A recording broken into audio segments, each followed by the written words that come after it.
a couple of years together with Deutsche Telekom industry research on how we can use distributed ledgers and blockchain to make our business processes better with respect to trust. I mean, some people tell you this solver through any trust issues. I have a little bit more of a differentiated opinion about it, but it's a story for another day. I worked across big German industries, Siemens, Deutsche Telekom, and others, and together with a bunch of research institutions around the world. Here in Germany, in Fraunhofer, USA, that was associated with the University of Maryland and the university, and especially the University Hospital in Lisbon. My general fields of expertise are blockchain, artificial intelligence, and everything focused, let's say, everything looked through the perspective and the lens of business process managing. And that's really my passion, and that's why I got, good morning, why I got a lot of very good experts around me here at the Deep Tech Center, and Oliver is one of them. Oliver, would you like to speak a little bit about yourself for a couple of minutes? Of course, yeah. Basically what you see is my professional life is basically centered around three things. I grew up in the southwestern German technology center, and I see some of the companies that are located there. I worked for SAP in the innovation center. I worked for Bosch, but I also spent 12 years in the US, 10 of those in Silicon Valley. I was getting my Ph.D. in innovation economics at UC Berkeley. This is very much the time of the dot-com boom and then the dot-com bust. So we were trying to figure out how we can get innovation to the market without lots of venture capital. And then I moved in the mid 2000s. I moved to Berlin, which is at that time a version on startup scene in Germany, and trying to apply some of the things I learned, the good things and the bad things I learned in Silicon Valley to the startups, also helping corporates work with startups, all of this at the juncture between the world of research, where you do interesting things that don't quite have a market potential yet, and actually bringing them to the market. So I've basically followed a lot of stuff from very early on, machine learning since the 90s, and mobility topics, autonomous driving, connected driving since the 80s. And I use a lot of economic tools. I use game theory, but also engineering tools to basically get to understand how we should come up with a product pipeline within organizations. I've done this with a lot of startups and also with corporate customers and clients. This is very much what I got. Great. Thanks, Ollie. Ollie is a part of the Center for Deep Tech Innovation. We are, as I said, we are based not only in Germany, we have also researchers in the United States, and we have consultants in the United States who are providing certain services in terms of consulting, but also workshops, or we also implement proof of concepts, innovation projects as independent squads for organizations who do not have the firepower or the expertise in a specific field that we bring in and help work with innovation departments of companies as a sort of sparring partner. And the innovation radar, that's the topic of today's workshop, is one of these things. These is a selection of our experts that we have around here. So we cover a vast field of typically deep tech related fields. We have blockchain, we have economics, we have strategy, we have privacy and security, we have people who are into climate tech.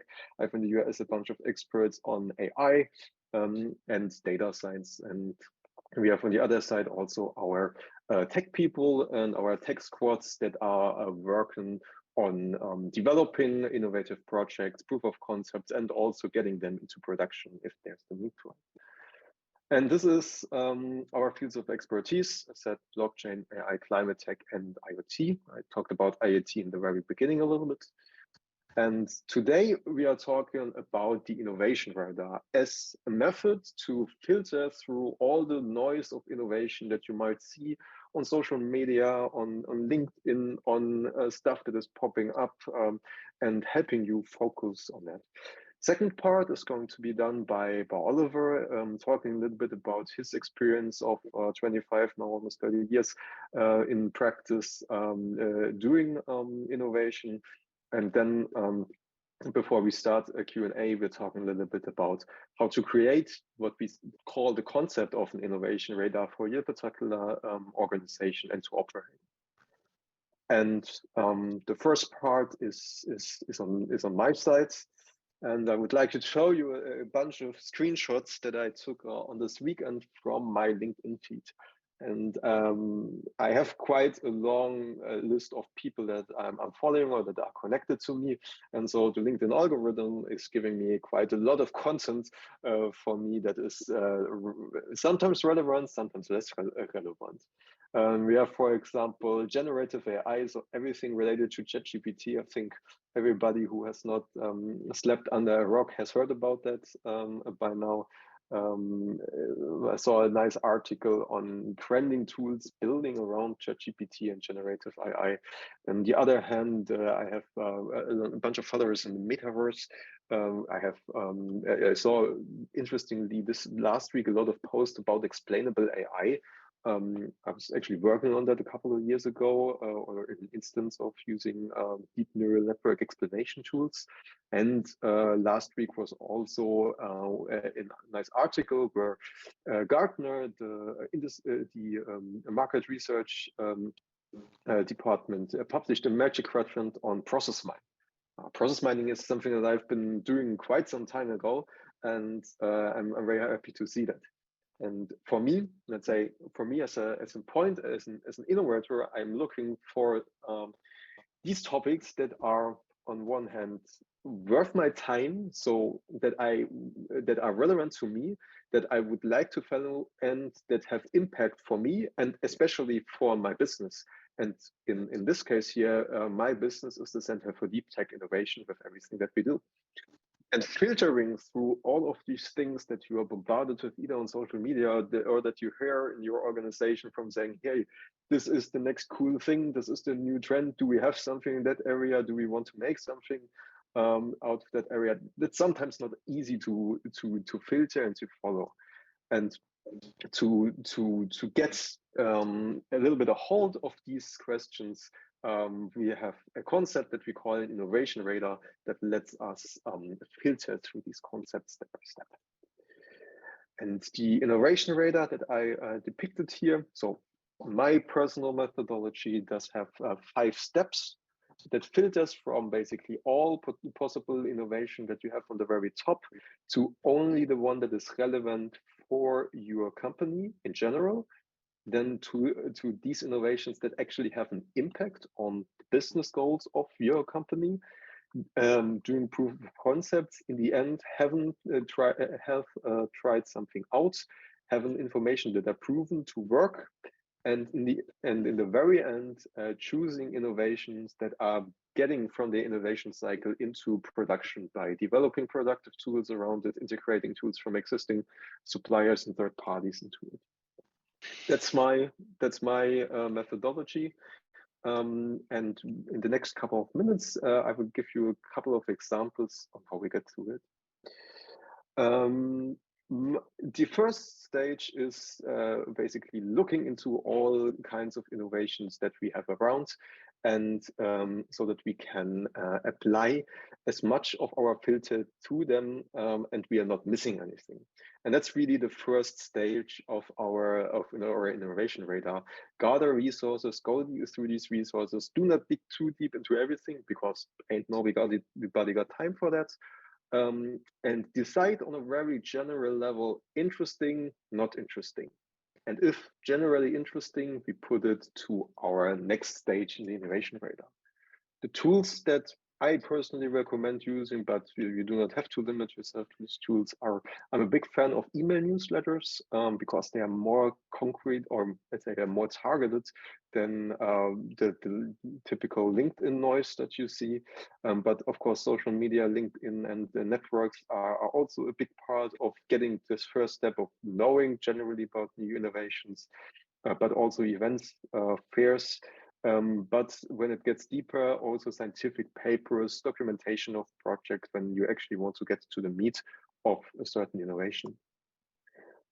So I use personally, we have the Google colleague here, so I have in my Gmail account, I have a filter that is called an innovation radar over here, where I basically I'm sending a bunch of different newsletters to, and once in a week I'm scrolling through them and I'm seeing what catches my eye, and I'm trying to see where there are certain trends.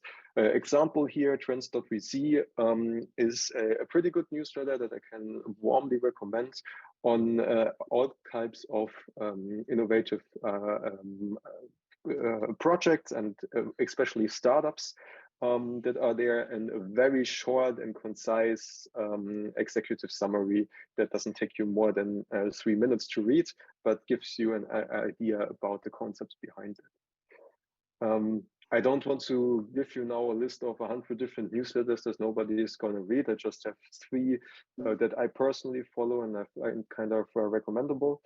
The download from MIT Tech Review is also something that I can say is pretty good, and I can recommend. And I sometimes also read the weekly issue of the Enterprises project that is more focused on corporate innovation, on all topics that you would label under the digital transformation, and also organizational changes that can be behind that. On top of that, of course, to fill your innovation radar at the very first step of the funnel, you have also typical sources on LinkedIn pages or in other sorts of social media that are hopefully not bombarding you with content, but is giving you more than you could never read. Also, don't forget, the Center for Deep Tech Innovation has also a very nice page where we distribute content 3 times a week. But yeah, this is just a minor thing that I wanted to add here. Many more. Try out what is best and what is topic-wise most interesting for your industry and for your organization that you are working. And for me, in my step of the innovation radar, this is what I saw last week, or sorry, that I actually saw 3 weeks ago on my innovation radar. I got all of that in, and now it's time to filter these sources and make clear what is interesting and what is not interesting. And that's the question of relevancy. That is the objective of our second step or our second stage in the innovation radar. And in that stage, you go through your resources and you think about what problem of your own organization that your organization have, or that you probably have experienced in your own life, somebody has, and what problems can be addressed by the innovation you were just looking into. And based on that, basically, you make a decision on yes or no, and if yes, now or later. That's the simple decision. No big spreadsheets or anything. Yes, no, now, later, and that's your first stage, the filter. Let's go with that example because we were talking already about ChatGPT and everybody is kind of relating to it. The first, let's say, deeper resource that I always recommend looking into is the actual website and documentation of the company that is one of the biggest players in there. And ChatGPT is one of the biggest players in generative AI, and especially generative AI for text. So I looked through their documentation. I understood a little bit on a technical, but not on a too deep level at that stage, what they are doing. Basically, they're generating text based on the input by predicting what the output related to that input is, so how the continuation of a certain piece of text could look like. I'm quite technical, so I also digged a little bit into the processes behind it. So it's a very interesting 3-step approach with supervised learning with hand-labeled data, with comparison and a reward model, and in the end, optimizing and doing things that usually a search engine would do. At least a couple of concepts that are used from that. And based on that, I was thinking about, okay, what problems in my organization is ChatGPT addressing, or what could it address generally? And my organization is, of course, the Center for Deep Tech Innovation. We do a lot of customer projects, so I have to write a bunch of reports.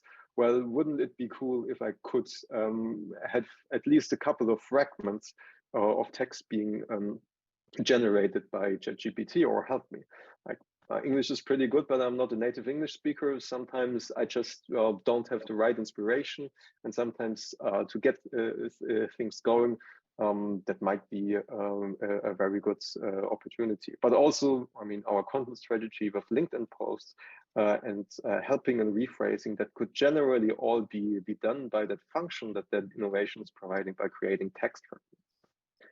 On the other hand, we have information retrieval, and after my first looking through the ChatGPT AI API documentation, I actually realized that thing can answer coding questions. And so like, we have a bunch of developers working on innovation projects for our clients. So maybe this would be an opportunity to get a little bit of pressure away from my tech leads and support them in that area. So, and then in the end, we have also the third field where I saw for my organization, writing of introductions to certain pieces of writing, an explanation, like in a terms of explain it to me like a 5-year-old thing, that could also be very helpful, because that's something that we realized over the years. Some of these deep tech concepts that we are talking about every day, sometimes the people that we are working with are just not on the same side in their knowledge, and then explaining like explain it like a 5-year-old sometimes helps us very much. And generative AI tools like ChatGPT can do that. And in the very end of that, in the very end of the stage where you draw this little mind map, you can draw it, you can think about it in your head, where you think about problems that are addressed, then you can make a very easy decision. Is it relevant for your organization in general? Yes or no? And if yes, do you want to follow it now or later? And that's really the two decisions that you need to make. And in my opinion, everything else comes afterwards. So in my example with ChatGPT, I identified the generative AI and process mining to be relevant for my organization right now, explainable AI to be relevant later, and metaverse not relevant at this moment, at least. That's fictional example. I'm actually working with metaverse projects, so don't be turned off about that. And then we graduate into the third stage, and that's where I put a little bit of design thinking and a little bit of process-centered thinking in. So is there in your organization at least one very concrete process that you know where you think this very particular innovation could help you? And therefore, you first have to, of course, understand the processes in your organization, and find in. I always recommend modeling these processes in some sort of a process modeling language. I don't know, BPMN, or just the flow diagram or whatever, that you have something visual in front of your head. I'll show you an example in a second. And then finding activities in these processes where this very specific innovation could help. And I picked, for example, out of these generally interesting domains, I picked the coding questions. Of course, at that particular time that I was looking into it, one of my tech leads from one of my innovation squads was just coming back from vacation. And he was bombarded by the rest of the team by technical questions. And he came to me and said, Marcel, I'm flooded. Please help me somewhere. And so I thought coding questions is a quite good potential use case where we could try out this innovation. And therefore, I sketched what our previous, let's say, programming problem solving process looks like. So you have somewhere a developer that has a technical problem. And usually, if the developer doesn't know how to solve this problem by themselves, they usually search it in Stack Overflow. If that doesn't help, they usually run to my tech lead, who gets them the question, who is then with his years of experience, having a different perspective to it, identifies the underlying concept and either knows the answer himself or identifies at least the right keywords to search then on Stack Overflow and Google, and to find something very efficiently and not get trapped on the wrong path. And after a little test, usually my tech lead is sending then the answer over Slack to the developer. The developer then implements the piece of code, sends the solution for verification to check if it's actually doing what it's doing.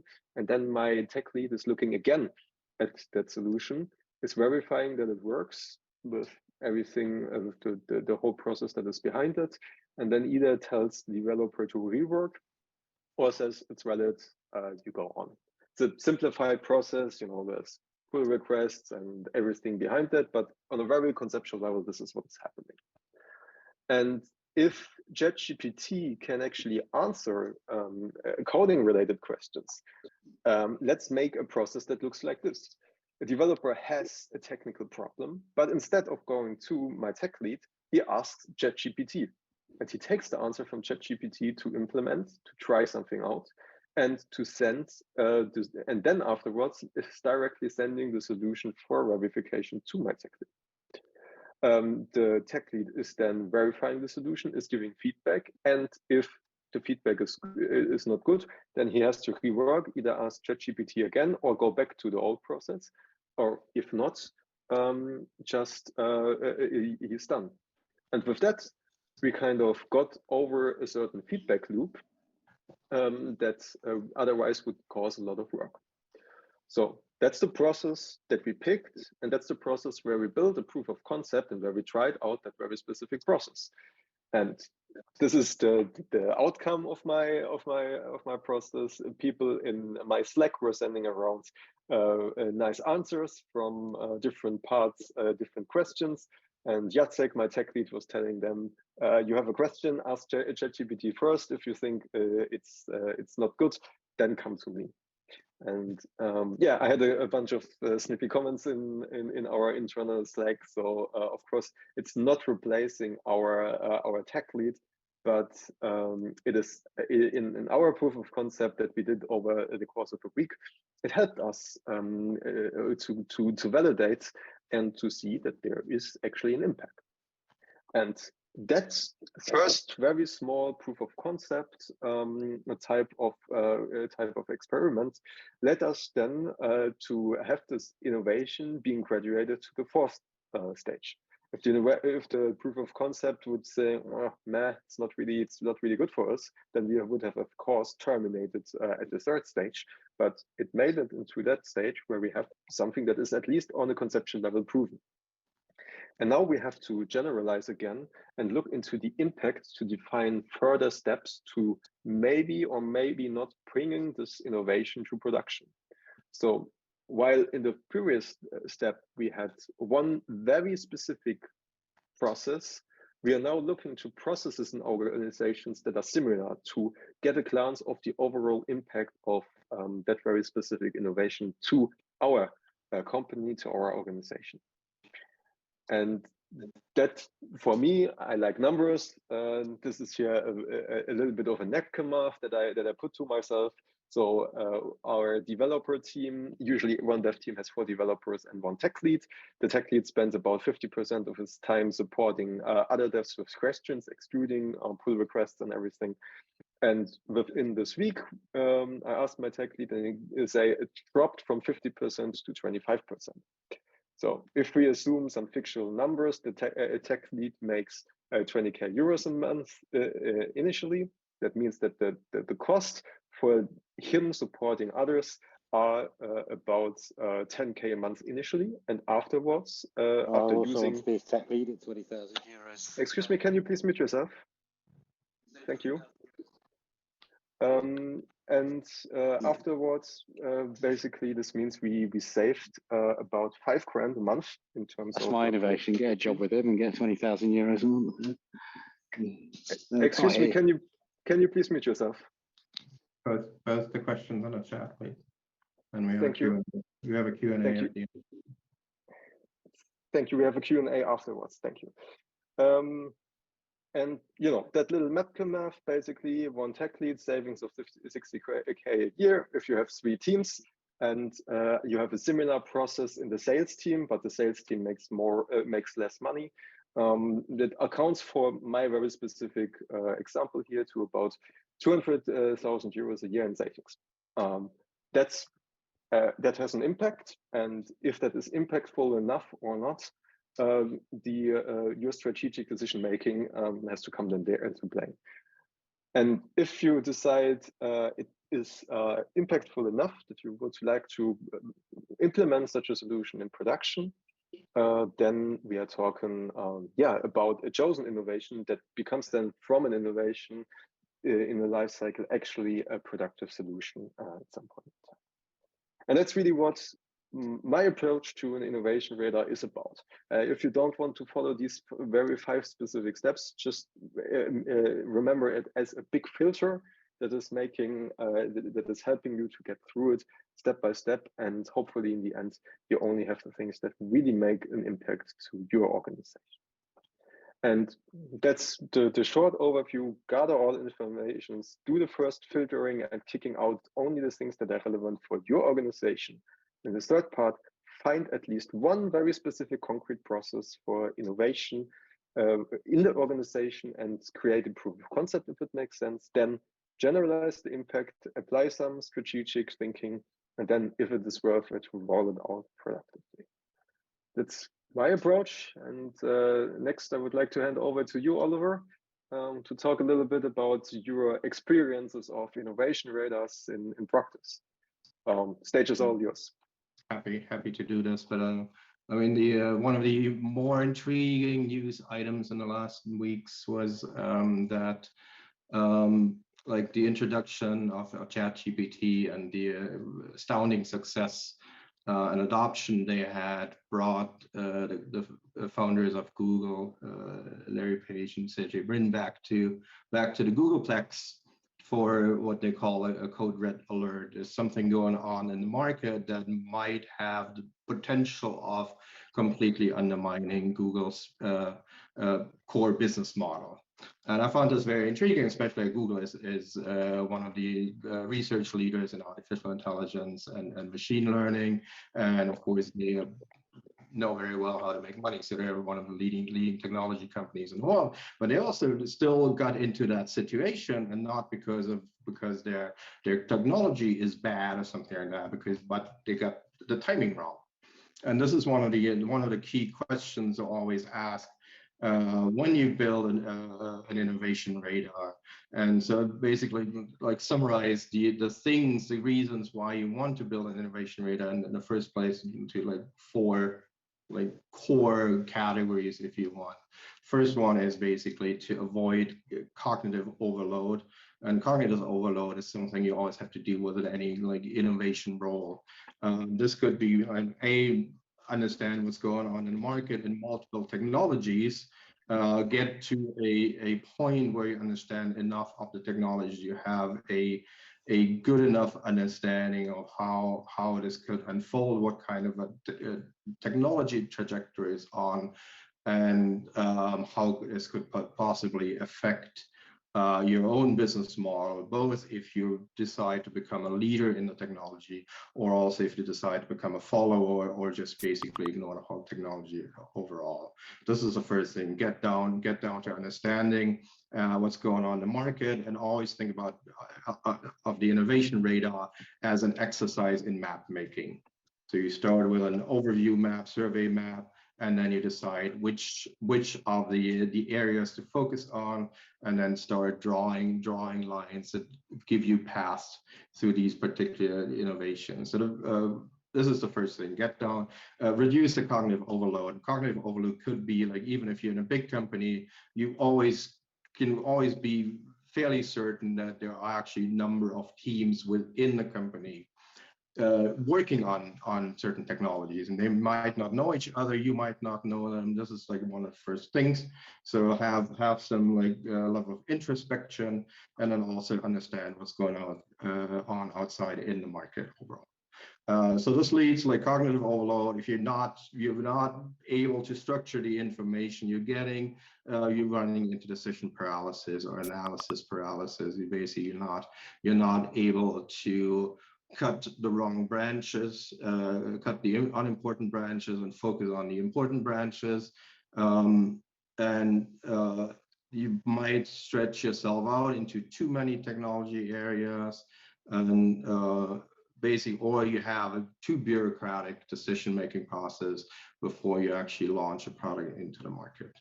And this is what happens, and I find it intriguing enough that Google gets blindsided too. But this is getting blindsided, thinking that you can spend some more time keeping one of your products in research or in development before you bring it out in the market, can get you into that situation. That means that suddenly you have a competitor you did not even have on your radar. And this is like the trickiest question overall is often not so much the question of, okay, which is the scope of our companies, where should we expand our product portfolio, but like how do you actually time these things correctly? And you have both mistakes happen frequently. We have many cases, examples in that world of bringing out a product too early into the market. Apple's Newton is a famous example, of course, and they managed to right that ship, or just being too slow. This is like basically being able at all times to know, are you moving in at the right speed towards getting a product to market? Do you have an understanding of is the market ready to adopt this as it is?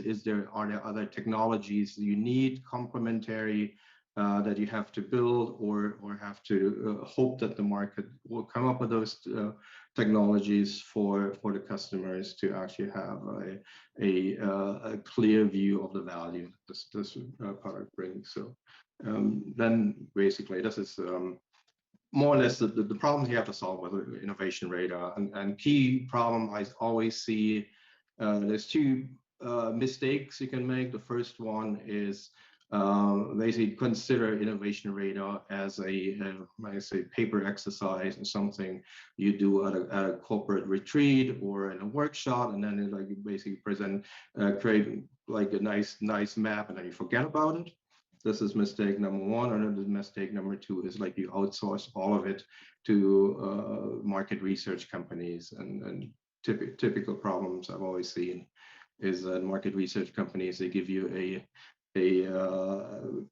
projection of the market for the next 10 years, and it always the hockey stick inevitably. And then you look at the same report a year earlier or 2 years earlier, and you see they use the same hockey stick, just shifted the timeline by a year in each case. So they're always like coming up with a promise. So this is a core task you have in your product strategy, in your innovation strategy, and everything else basically builds on top of that. You think of it as the chapter one of your innovation playbook. This is something to move. Go to the next slide, please. Yes.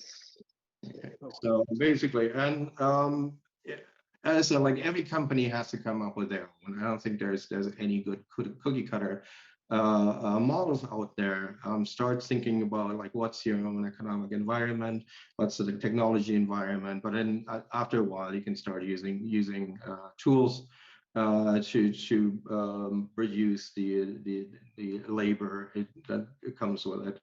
And it's basically everything in that world is a funnel or a filter or a multi-stage competition. They're all the same things. And sort of one of the nice things I learned when I was living in the Silicon Valley in the early 2000s was, and I remember that as the era of Moneyball. Oakland A's started using statistics, a data-driven approach to finding young players. And this is very much that problem you have. There's many young players in the pipeline, and you want to find out which are the ones we need, which are the ones that are overlooked by the competition, and basically, like, data becomes your core tool to sift out the ones that are not really within the scope. And this is basically mapping the whole environment, getting as much data as possible in all forms. This is both like quantitative data, which is of course good for statistical analysis, but also qualitative data, which you had to read individually. Now we're getting to the stage when you can have ChatGPT or other ML tools to read things for you and summarize for you. And this is going to be a big thing. And this is the next step, is basically you have to be able to reduce the complexity out of the map and find out like which corners of the map to focus on. And next step, and this is, every engineer has probably seen these steps, sorting. This is basically come up with dimensions. This is the things you're interested in. One dimension is basically always time. How mature is the technology? What are the chances that are like major steps in the pipeline for the technology reach a maturity level where it could be brought to the market? And if you are in a world where it takes like something like 15, 20, 30 years for technology from earliest ideas, earliest university research to market readiness. This is a key thing to always have, like where are we, and what are the underlying economics, what are the cost factors we have to deal with, can we offer this at a price where the customer is willing to pay for it. And then ultimately, once you sorted it by feasibility, you have to filter, you have to cut off at some point, you have to make clear that your innovation portfolio gets small enough that you're able to track all the things you are interested in. And this is ultimately, these 4 steps are like the key categories around which you will always design your filter. And this could be always a mix of human effort. You always have to like become an expert in multiple fields, plus using as much technology to sift through the market in order to get you pointers of like where are the interesting things. And this is basically the design setup which you should use to start designing your filters. And how this works in practice, I'll hand over again to Marcel, who's going to do part 3. Yes, this comes now to exactly that part on how do you carry that out. Oliver said it's not a good idea to just ship off everything to a market research institute, to some sort of company. It tells you that is what is 10 years in the future and doesn't really get into the depth of your organization, of your specific needs. But in the end, for companies that either do not have the biggest innovation department or not the capacities because you're overloaded anyhow, there's of course opportunities to offload some of these parts to partners with specific knowledge, with strategic process-wise thinking that help you to get your innovation radar together with you to the next step. And this is where I will start a little bit about what we are doing here when I say the Center for Deep Tech Innovations is doing Innovation Radar. We are basically acting as the sparrings partner that works together with you in your company as externals, as experts to operate and monitor what is happening in your innovation radar over time. We have in our network, we have experts that can then make very efficient and very good judgments on certain innovations with respect to your company. And we have, if it comes to that situation that you would like to do a proof of concept, we have our innovation squads that can build applications, proof of concepts with the technologies that we have experience and expertise in very quickly. And the core point is you will always have an innovation expert as the one talking with you, as the one working together with you, and to get the most output. Innovation expert, today we have one of our innovation experts here with Oliver, and also I do the same thing, is basically your point of contact into our managed innovation radar services and what we're doing. And with that, I would like to open up for the questions and answers part. I will go to the next slide actually, because here are our LinkedIn profiles and email addresses. So feel free to link link up with us. And in the meantime, we will go through a bunch of questions. Who wants to go first? One was asking if we share the slides afterwards. There will be a recording of this thing. Yes.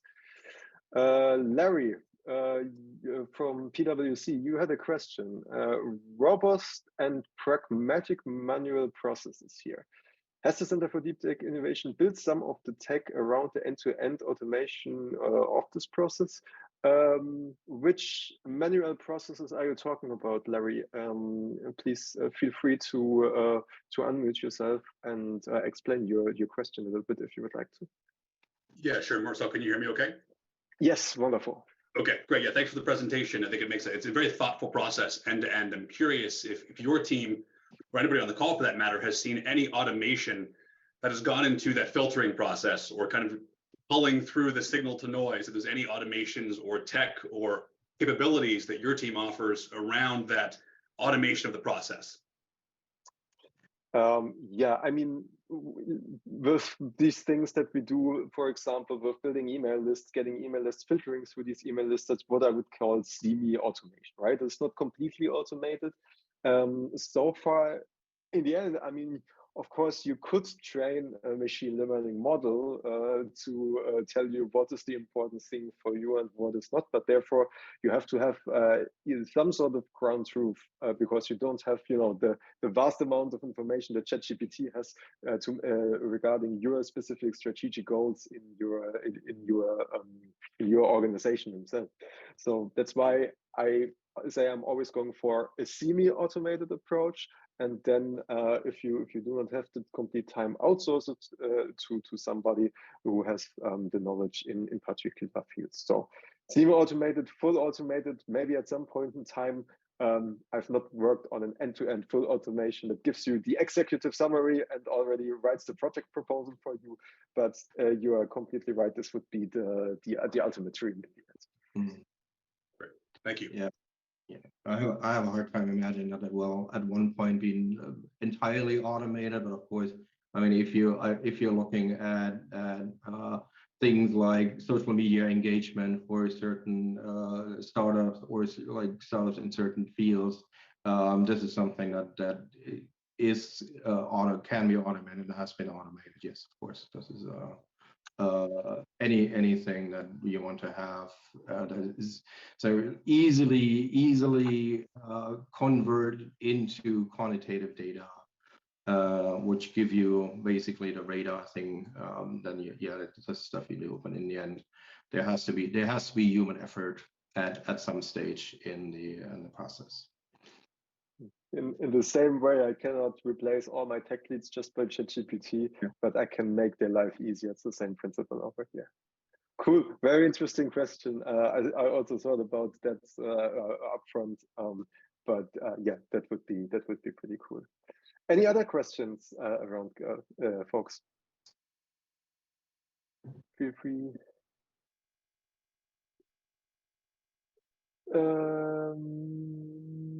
So. We have Ian, or Ian. When it comes to continuously training these solutions, how do you weight the information appropriately? Ian, would you like to unmute yourself and explain your question a little bit? I find it very intriguing, but I would love to hear a little bit more of your thoughts. Yeah, can you hear me okay? Yeah. Yeah. Hi. Yeah, my thoughts are like, if you come up with a solution, because I could see a long time ago I was doing stuff with neural networks, and you generate a model based on the data that it's been trained on.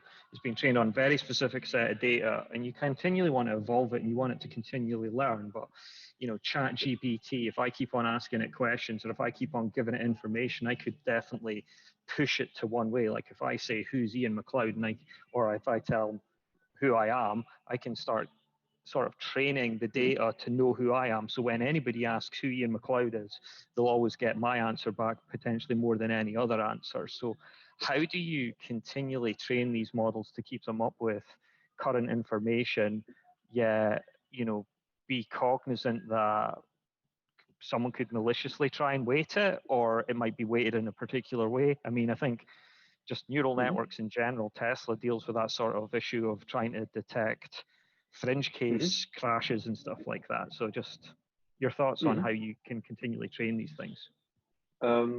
So that is a very, very good question. I mean, how ChatGPT does actually, ChatGPT uses a vast amount of data that is scraped from the internet and predict basically what the next word in a sentence or the next following sequence to is input sequence that you have is putting in. That's basically, it's basically statistics, right? Machine learning, someone might call it basically a way of doing applied statistics in a certain way. So of course, the way that you train it dictates the output. In the case of ChatGPT, you have manual supervision. So you have actually that, I think I showed that in the very beginning somewhere. You actually have a bunch of people sitting there at OpenAI who are looking into what ChatGPT actually suggests. There you go. And then labels if this is the desired output or not, and if not, corrects it. So to have that continuously on a continuous basis, I would say this process is basically an ongoing process where somebody has to still sit there and label something before you can graduate to the second and to the third step of that training process with machine learning. The whole point about, like, let's say the latest iterations of machine learning, let's say that we saw evolving around the 2010s, is that you are not giving too strict of an input on what the structure of the learning behind this is, but you are giving more of you're just defining a large neural network, and if you have enough data, it trains it by yourself. So that's kind of that symbiosis between, you have a lot of things that you can do by just letting the model do its thing and guiding the model. This would be, in my opinion, the key in that. So Maybe it always comes back to the garbage in, garbage out issue. And unfortunately for the control of the garbage in, we're still relying on a human, their state of mind, if they want to do something malicious. I think it's a great technology. I look forward to implementing it in several different ways, for sure. But I'm very cognizant of how people could misuse it, I'd probably like to start with stick with static models for a lot of stuff I'm talking about, and then, train them. Yeah, anyway, yeah, very interesting. Very interesting. Thank you for answering my question. You're very welcome, and feel free. We can also follow up this discussion after this meeting. I find especially this question particularly interesting. It's an intriguing question. We could actually turn that into a whole 1 hour. Into a whole webinar. So many aspects to be discussed about that, and how do you actually come up with KPIs or come up with target values in order to find if some response is good or not, right? And I think they're all still somewhat struggling with that question, right? We're very much moving from the world of quantitative information into the world of qualitative or verbal information. And some of the things we can move over, and some of the things we have to think, like, really come up with very new solutions to that. Yeah. Cool. Very good. So, do we have any more questions? I think we are through the list. If not,